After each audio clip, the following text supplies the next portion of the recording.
Frasca. As we mentioned, Moretto and Frasca, the two guys who are getting some reps at the hot corner this week.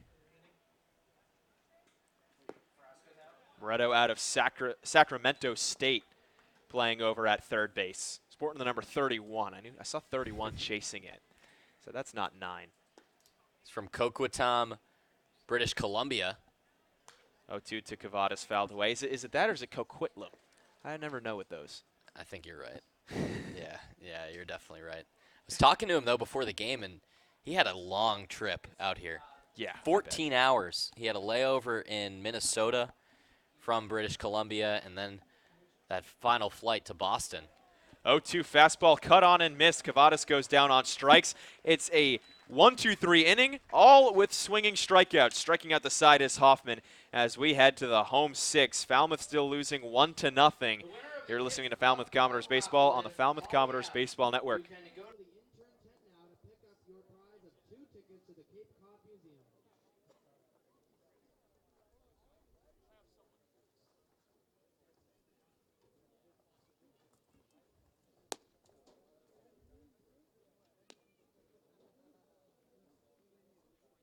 you guys tried your hand at back toss yet? If pitching is not your thing, try this out. Who wouldn't want to win some Falmouth Commodores merchandise? Well, that's what you get if you win back toss. 8 tosses for only $2. The younger you are, the closer to the board you get to throw from. Winners will be announced in the 8th inning.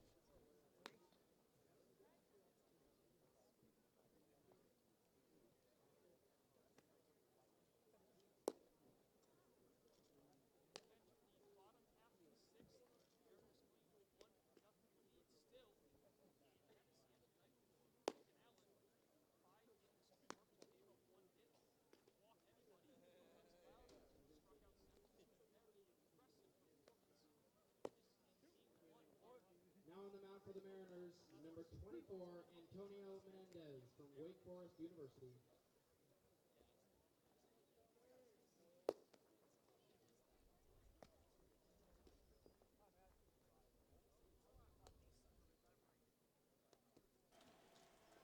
Welcome back for the home 6th here in Falmouth. Commodores losing 1-0 at the hands of the Harwich Mariners on the opening day of the 2019 season. We apologize for technical difficulties. Our camera continues to freeze, so we're rolling with a radio-esque broadcast right now from home. No camera coming up on the feed. And a new pitcher in for Harwich. It's Antonio Menendez out of Wake Forest. Big right-hander coming in relief of Logan Allen. Mercifully for the Doors, who were able to get only one base runner against Allen as the first pitch fastball misses too far outside. What a first outing from Allen. 5 innings pitched, 1 hit, no earned runs, no walks, 7 strikeouts. Another fastball hits the outside corner. Now it's 1-1 to Maddox Houghton. 7 Ks through only 5 innings worked. As I mentioned, merciful for the Commodores, who couldn't get anything going besides Cantrell's leadoff single. Houghton looking for a leadoff single of his own. He fouls back that pitch towards the right side. 1-2 the count now to the Georgia native. Menendez making huge strides from his sophomore year, had an ERA close to 10 in his freshman campaign, lowered that to 3.09. Ground ball towards the left side. Fielded on a hop over at short. Throw on to first. Safe is the call. Harris looked like he got that over in time, but instead it's a safe call from Mark Furtado saying that Maddox Houghton beat out the throw. So the Commodores have their second hit of the ball game. This one doesn't even leave the infield. Now batting, the left fielder from the University Was a close play. Number 39, Jackson And a tough one for Harris, who had to come charging in and field it to his left, throw on the run. Kind of just hung in the air. Cavadas tried to make the stretch, but a bang-bang play over at first. Mentioned Antonio Menendez making strides in his sophomore year. He led Wake Forest in ERA as well as appearances. There's a line drive off the bat of Jackson Coots into center field. Back-to-back base hits for the Doors. Coots has his first hit of his season. And just as we mentioned it, Menendez, coming off of a fantastic 2019, allows a couple of hard-hit baseballs. And this is what we said earlier when the Mariners were struggling against Sheehan, right? Was sometimes it's not going to be the prettiest. Houghton reaching on an infield single. That ball hard hit into the outfield. But the Doors with their first chance really since the bottom of the first inning. Former #1 player from the state of Connecticut and Connecticut Gatorade Player of the Year, Ben Kasparius, swings through a fastball on the outside corner. No balls and a strike to Ben. He hit .316 his freshman year, 15 RBIs and 57 at-bats. Had an awesome freshman year in Chapel Hill. 0-1 misses outside. Then 2019, you mentioned it his first time up, really fell off. He only got 39 at-bats, so significantly less. Hit .179, only 9 ribbies, 3 walks, 8 Ks. He had a couple good outings on the bump, though. Ground ball back up the middle. That one finds grass on the outfield. Rounding third and coming on home in front of the throw and scoring is Maddox Houghton. The throw actually went into second. They were trying to grab Jackson Coots straggling off the second base bag. He was kind of lackadaisical out there, but he dove back in time, so everybody's safe. Houghton scores the game-tying run, and Ben Kasparius on first base with an RBI single. So the RBIs for each team coming from the 9 hitters. How about Kasparius for the Commodores and Lamusio for Harwich. But with the top of the order coming up and 2 men on, the Doors want more than 1 here in the bottom of the 6th. Coots is on second. Kasparius is on first. Hayden Cantrell is the hitter. Cantrell 1 for 2. A single towards the left side when he was a righty, then a bunt. Now he's batting from the left side. Shows bunt again, gets that one perfectly up the third base side. Throw on to first is in time. Hayden not quite with enough speed to beat that one out. Surprising that he lays down another bunt. That one may be more of a sacrifice, but he got it down pretty nicely. It's a smart play. You put 2 guys in scoring position, and coming off the bat, I thought it was a beautiful-looking bunt right down the third base line, but Thompson had a read on it and was in a hurry. So sacrifice 5-3 put out on the bunt from Cantrell, and Trey Cruz will be the hitter. Of course, that came with no outs, that bunt. So, yeah, now you've got sacrifice fly could give you the lead. Runners on second and third with only 1 out. Cruz, another switch hitter, batting from the left side this time around. Fouls off the first pitch he sees. Against Allen, when he was a righty, he struck out swinging, then he struck out looking, both on 3-2 counts. 1-1 score. 1 out in the 6th. Coots on third, Kasparius on second.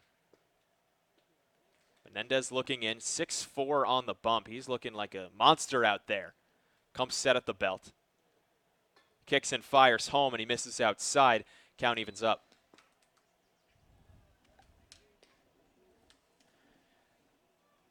Big spot for Cruz, who's worked full counts in both of his at-bats, but struck out both times. Former freshman All-American from collegiate baseball. Trying to get back to those freshman numbers as he misses, as he watches that one miss outside.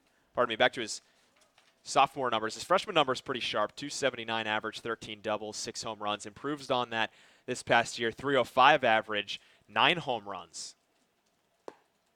Watches a fastball clip the outside corner. Count evens up, 2 balls and 2 strikes.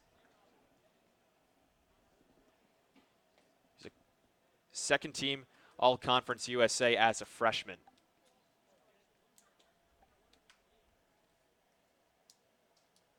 The 2-2 to Cruz. Fly ball towards the left side. Foul, and we'll try it again. Blake Dunn stands on deck. He's 0 for 2 as well. You know he's waiting for his shot to put one deep into the ballpark. He's got a lot of power and hit .374 over at Western Michigan this year. A lot of good bats in the middle of this lineup, even if they're, just the temporary guys. 2-2 to Cruz. Outside, ball 3. Man, Cruz has got a good eye, and he's had some gutsy takes. That ball just outside, maybe a little bit low as well. Full count now to Trey Cruz. Runners on second and third, and only 1 out. Menendez's payoff pitch. Inside, ball 4. Trey with his 3rd straight 3-2 count. Now will finally get the benefit of it. He jogs down to first base as a walk recipient, and the bases are juiced for the 3-hitter, Blake Dunn. This is exactly what you want if you're the Commodores. And sure enough, we're going to get a mound visit from the pitching coach for Harwich as he comes out to talk to Antonio Menendez. That's Steve Gruenberg in his 7th season out at Harwich. He's an assistant coach at Kenyon University who works primarily with the pitchers. And he's also worked with the football team out at Kenyon, a big guy who went to Marietta College and pitched in a national championship campaign in 2006. Quick word from Menendez, and he's already walking back to the dugout. Menendez has really struggled in his first outing now on the Cape, has only recorded 1 out and has allowed 4 runners on the base paths. Of course, has given up the lead as well, so Logan Allen won't get the win despite shoving through 5 innings. First pitch he throws to the righty, Dunn, is taken down and in. Menendez, we mentioned, led Wake Forest in appearances this past year. He threw 55 1/3 innings pitched over 34 appearances. So really, not up like those numbers of Sheehan or anything like that when he was at 90 plus. Might wonder if fatigue factors into it with him. Maybe less innings, still fatigued. 2-0 now the count after Dunn watches another pitch outside. Blake, the rising junior from Saugatuck, Michigan, holding that bat head right out in front of his shoulder. Ground ball back up the middle, off the diving glove of Danny Harris at short. 1 run will come home. 2nd run comes in without a throw. It's an RBI single off the bat of Blake Dunn. 2 runs come home, and the Commodores now lead 3-1. Man, Harris went all out at short, and it went off the tip of his glove and into center field. If he had stopped that one, it probably would have been an out at second. Doubt it would have been the double play just because of how hard hit that ball was.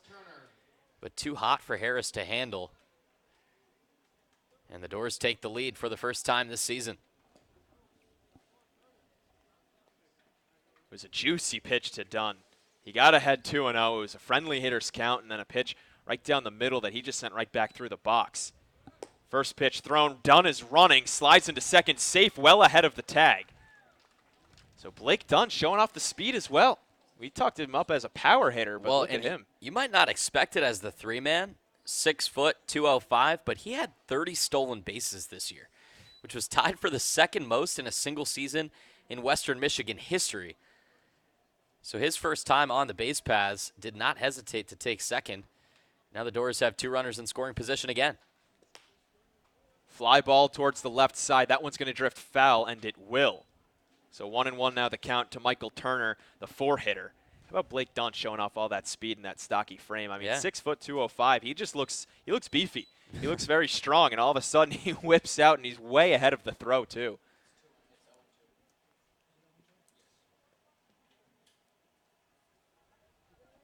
Oh, 2 the count to Turner, who's grounded out to second both times at the plate so far. He's got 2 runners in scoring position and only 1 out, so a fly ball should mean another run home for the Doors, who already lead 3-1. Thanks to 5 hits so far. Breaking ball misses down in the dirt.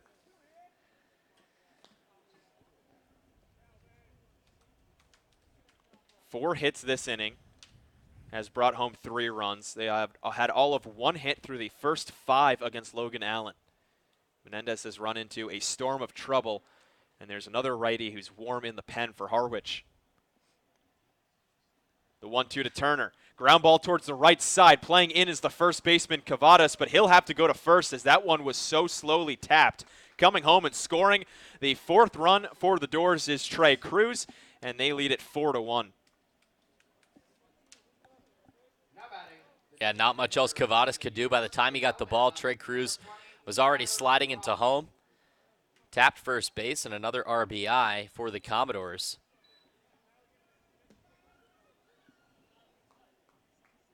So Michael Turner falls to 0 for 3, but he gets the RBI ground out. Tyler Ross will step up to the dish. Another switch hitter for the Doors. Swings the first pitch he sees, fouls it away. It's so rare that you see switch hitters in this day and age in baseball. It's kind of becoming more of a lost art. And especially in the college game, it's very rare to see. The Commodores have 3 switch hitters in this lineup alone.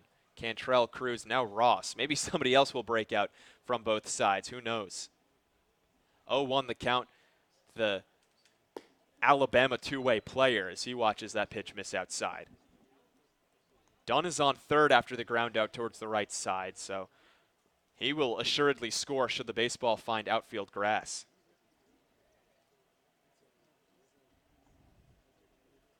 The 1-1 cut on and missed, now 1-2. Ross, 6'4", 200 pounds from Middletown, New Jersey. Number 1 right-handed prospect out of the state of New Jersey coming out of high school. Number 3 player overall. A draft pick of the Chicago Cubs in 2018. The 1-2. Breaking ball misses just upstairs, it looks like. Don't think Menendez liked that call, but he'll have to go back to the rubber nonetheless. 2-2 count in a 4-1 game with a runner on third and 2 outs. Menendez trying to get out of the 6th. He's already allowed 4 alone in this inning. The pitch well outside, and the count will run full. Ross, a switch hitter, batting as a lefty in his third AB. Batted as a righty the first couple times against the lefty Allen. See if he has the same luck as his counterparts. He hits a fly ball into center field. Ranging back is Lamusio. He's there with plenty of time and makes the grab for out number 3. But the Commodores put a whole host of runs on the board. They score 4 runs on 4 hits, no errors, and 1 man left on base. We will head to the top of inning number 7. It's Commodores 4, Mariners 1. You're listening to Commodores Baseball on the Falmouth Commodores Baseball Network.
The shortstop from Eastern Kentucky University, number 4, Danny Harris IV. Top 7 we go. Danny Harris IV set to lead off for Harwich. He swings. Very bad swing on the first pitch breaking ball from Hoffman. He really had Harris fooled. 0-1. Welcome back to Gov Fuller Field. The Commodores leading 4-1. Danny LaRose joined alongside David Korsanowski. 0-1 from Hoffman. Another slider, and that one paints the outside corner. Boy, is that off speed working well. Yeah, he struck out 4 straight now, and 5 of the last 6 has Hoffman. He's working with a lead as well. 0-2, fouled away towards the right side, giving chase is Houghton. He's near the bullpen. Will he make the grab? Yes, he will. No, he will not. He came out of his glove as he was coming down. No, they're saying that he made the catch. He dropped it. Yeah, he just didn't. He did not make the catch. He straight up dropped the baseball as he slipped off the mound. So he was over by the bullpen Yes. on the right side, where Hayden Rosenkrantz from Washington State is warming, and he kind of tripped on that mound because there's nothing blocking it off. The ball hit out of his glove, rolled up against the fence, and they called it an out. I wish we had the camera so we could replay it, but the technical difficulties are too much. Right. But I don't know. Maybe we didn't get the best view. It looked like he completely dropped it. Instead, Falmouth gets out number 1. Logan Hoffman fires a first pitch fastball past Matt Koperniak. Unbelievable. Hey, they'll take it at this point. Commodores with a 4-1 lead. Danny, something we haven't talked as much about since the pregame show was last season. So the Commodores and the Harwich Mariners both finishing third in their division, but the Mariners had the Commodores' number. Season sweep of Falmouth. 1-1 breaking ball misses upstairs. With 4 wins, and it was the only team that the Commodores did not beat once in the season last year. And that's ironic because both of them finished third. You might think that they're very evenly matched. 2-1 fouled back, make it 2-2. And then you look at the head-to-head, and Harwich has their numbers. So you might think, okay, maybe Harwich is just a lot better. But Falmouth had the 24-19-1 record. Harwich, meanwhile, under 500 at 18-24-2. Yeah. West was a lot better than the East last year. Yeah. 2-2 to the lefty, misses outside. West was a lot better than the East. Falmouth defeated number 2 Hyannis in the West to get out of the first round. Made it into the second round, got swept by Wareham. Wareham, of course, went on to win it all, sweeping Chatham in the final series, the championship series. Fastball on the inside corner, tossing his bat was Koperniak, but he goes down looking. Close fastball, and Koperniak is a strikeout victim for the first time tonight. The second baseman from Boston College, number 8, Brian Dempsey. How about that? Hoffman now with 6 strikeouts in just 2 2/3 innings pitched. So 6 of the 8 outs he's gotten have been strikeouts. First pitch to the right-handed Brian Dempsey is a breaking ball way outside. Dempsey struck out against Tommy Sheehan back in the second, and he grounded out to the pitcher Hoffman in the 5th. Logan came out of the 5th inning down. He pitched that 5th, allowed a run. Now he's working with a lead, 4-1, and he's the pitcher of record if the Dores can hold on and keep the score the same. Throws a breaking ball at the knees for strike 1. 1-1 fastball misses too far inside. And then on the flip side of things, it was Logan Allen for Harwich who threw 5 stellar innings, no runs, 1 hit, 7 strikeouts. He won't be getting a decision. Breaking ball popped up high in the air towards the right side, giving chases to first baseman Kasparius. He's near the dugout, and he will make the grab, falling into the bullpen, into the awaiting hands of one of his relievers. Ben Kasparius makes a fantastic play in foul territory, and that will do it for the top of the 7th. Falmouth leading 4-1 as we head to the home half of the 7th. It's stretch time from the Gov. Last call of the 50/50 raffle. You can also purchase tickets at the intern tent. We'll wrap up sales in the bottom of the 7th inning, so please don't miss out. Your tickets will be entered into tonight's drawing to win one of a dozen prizes generously donated by our local merchants, as well